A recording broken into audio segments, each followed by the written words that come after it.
نکات مهمی که در بخش وکیوم کارخونه ها باید به اونها دقت بکنید: انتخاب چسب، انتخاب روکش مناسب، آماده سازی قطع کار قبل از پاشش و تنظیمات پیستول از نکات مهمی است که تو این قسمت براتون توضیح میدم. چند تا نکته هست که در زمان پاشش چسب باید حتما بهش دقت بکنید. هم کمکتون میکنه مقدار پاشش چسب کاهش پیدا بکنه، هم اطمینان حاصل بکنید که چسب به میزان کافی روی قطع کارتون نشسته. حتما قبل از شروع پاشش چسب قطع کارتون رو تمیز بکنید، باد بگیرید، مطمئن بشید که ذرات خاک اره روی قطع کارتون نمونده باشه. بعد از انتخاب یک سوزن مناسب متناسب با غلظت چسبی که استفاده میکنید شروع به پاشش میکنید. حتما دقت بکنید فاصله دستتون یا گان پاشش چسبتون در زمان پاشش ماکسیمم 15 تا 20 سانتی متر با قطع کارتون فاصله داشته باشه.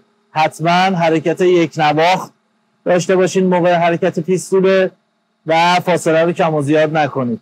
زاویه‌ای که در واقع باید گان پاشش چسب رو تو دستتون نگه دارید خیلی مهمه و معمولا متناسب با ابزارخوری روی قطع کارتونه.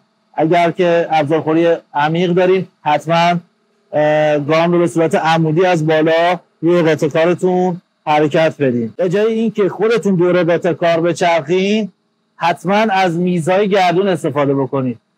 خودتون ثابت باشین، میز رو بگردونین و سمت دیگه قطع کار رو چسب بپاشین. بعضی مواقع به خاطر ناکارآمد بودن یا کند بودن ابزاری که توی CNC تون استفاده میکنید ممکنه تیریشه های MDF باعث بشن که سطح کارتون ناهمگن باشه و کیفیت کار رو پایین بیاره. حتما قبل از شروع کار سنباده مناسب رو استفاده بکنید، سطح کار رو کاملا صیقلی کنید، باد بگیرید روی قطع کار، بعد شروع کنید به پاشش چسب. نکته مهم دیگه در زمان پاشش چسب اینه که قطع کارهایی که CNC خوردن رو حتما 2 بار چسب بپاشید.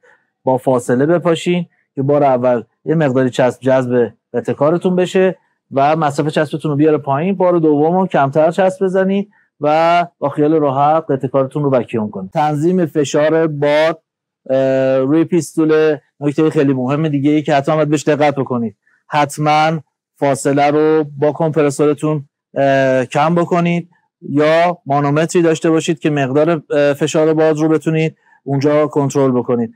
معمولا 4.5 تا 5 بار فشار مناسبی هست که شما باید تنظیم بکنید که چسبتون به صورت پودری پاشیده نشه و از هدر رفت چسبتون جلوگیری کنه. چند تا از نکات پاشش چسب رو تو این ویدیو خدمتتون گفتم. منتظر باشین تو ویدیوهای بعدی نکات بیشتری رو بهتون بگم.